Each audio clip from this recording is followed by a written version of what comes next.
In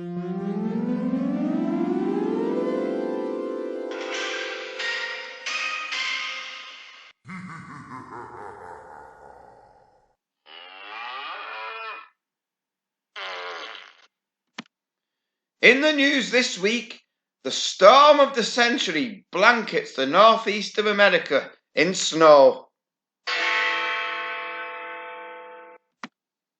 In Russia, crowds go on the march as people protest against Putin's plans for anal testing for COVID. Storm of the century blankets Japan in snow. Concern is growing for the mental health of flat earthers, as the fear of the 2-metre rule may be pushing them over the edge.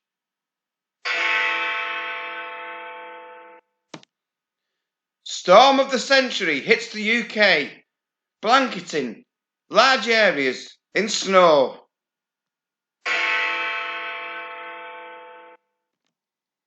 And Dick Turpin is now struggling to stay one step ahead, as panic over catching the coronavirus has led many people to begin multimasking.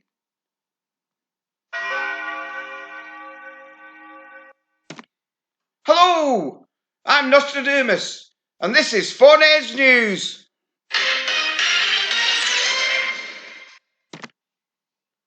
This is the graph of death, and it's my own unique way of studying mortality in England and Wales. It shows the divergences in percentage share of death by all causes by age range for the group 55 years and over, using the 11th of December 2020 as a base time. I've set them all to 0, level pegging, at the 11th of December because we began the mass vaccinations on the 8th of December.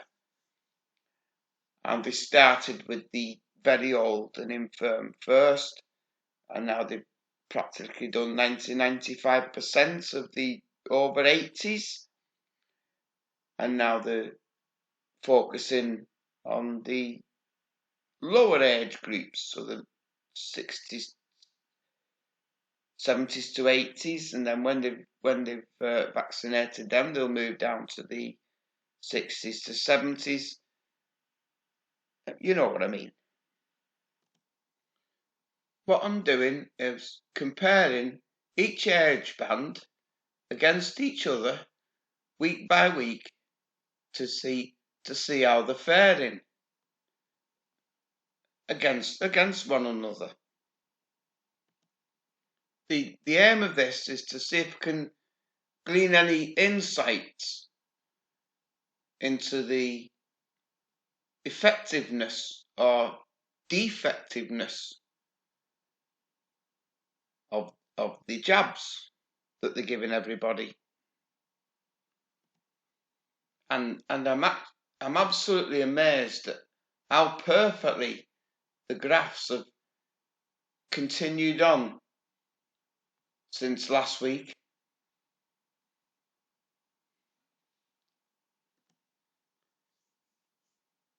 I'm going to tell you what I think now, but you needn't take any notice of me. You can study this graph at your leisure. These are official figures from the Office of National Statistics for England and Wales. The very latest figures came out today for the weekend in the 22nd of January. As I say, you can study this at your leisure and come up with your own conclusions. Obviously, I'm going to talk about the 85s and over first, where we saw a massive rise in the percentage share of deaths of the whole group of the 55s and over. It's just a comparison to the others. It was out of proportion. and this started to spike immediately after the vaccination process began. Indeed, it looks like the turning point was round about the 9th of December, which is the day after they began vaccinations for the elderly. I did say I expected the over 85s to continue coming down and the 75 to 84s to start rising. But quite the opposite has happened. In matter of fact, the over 85s has rebounded and started to go back up, whilst the 75s to 84s are at their lowest percentage of the group as a whole. The 65s to 84s, the reds and the yellows, are both on the decline, and maybe because that is the vaccination is giving some protection. But what is going on with the 55 to 64-year-olds? And they're the ones that's having the steepest increase in the proportion of deaths of the whole group, 55s and upwards. The 55 to 64-year-old group was doing pretty well until the new year, and now it's started flying up. Dare I say it's got something to do with healthcare workers being vaccinated? I didn't say that. Just ignore me. Didn't say that. Make your own conclusions. I've said enough. And now it's time for Weirdo of the Week.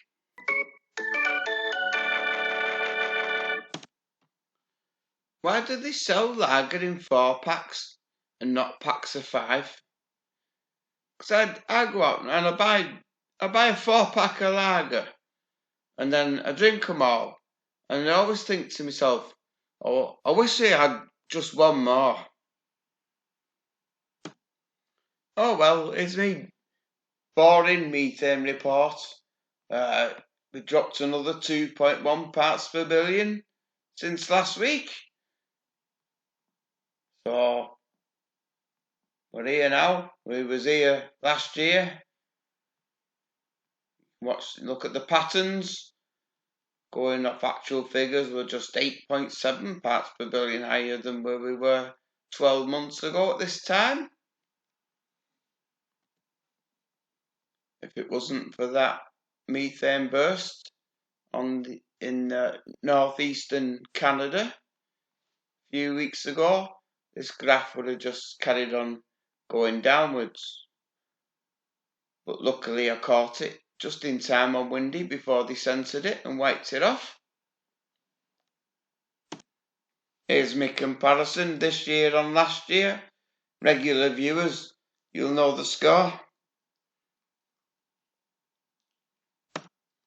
Here we are at just 300 millibars. This year, last year, difference between this year and last year, I want to point out is it didn't hit its record low last year until next week. This time last year we was at 1860.5, and this time last year, next week, it hit rock bottom at 1856.75. So it dropped 3 parts per billion in the last 7 days. So in the next couple of weeks, we get a good idea of whether it's acting normally or abnormally. We'll just see how different it is from 12 months ago. It'll be very interesting to see what happens. Looking at the concentrations at 477, way up to 151 millibars. You see the graph is still falling. This is based on 3-week averages. The actual figure this week was 1971.8, which is indicating a more severe drop. And once this is calculated into me 3-week averages next week, we're actually going to more than likely get below where started at in beginning of July.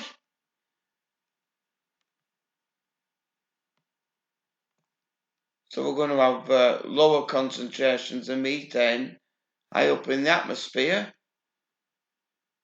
now than what we had in July last year.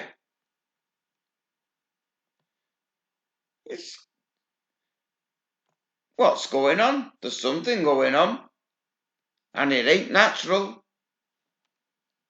I'm telling you, it ain't natural.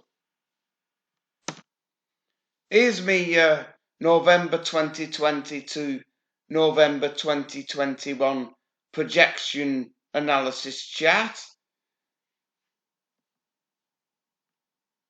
For anybody that wants to see it, I'll do a more detailed analysis in the coming weeks because we are at the transition points, the seasonal changes in the methane. So who knows what's going to happen. Well, I think it's going to get very, very interesting. Before I go, I would like to make a public apology to Pudsey. I did say in my last video that he didn't believe in God, but he says he isn't. He's not an atheist. He's a dognostic. I'm going to end by saying R.I.P. Sir Captain Tom. He's now doing the final lap of his garden, in which he set out to raise just £1,000 for the NHS and ended up raising millions upon millions of pounds. He went into hospital with a touch of pneumonia, but caught COVID while he was in there. So it's quite ironic, really, that the place he was trying to raise money for killed him in the end. The mainstream media keeps stressing the point that he hadn't had the vaccine. Why would they keep saying that? Why even mention it? Unless he had. Think about it. I'm sorry. I don't mean any disrespect to Captain Tom or his family or anyone else fighting for a cause. I just say things as I see it. The true gentleman. R.I.P. Sir Captain Tom. Gonna call it a night now. Thanks everyone for watching. I hope you enjoyed it. And I'll see you all again. Hopefully. Goodbye.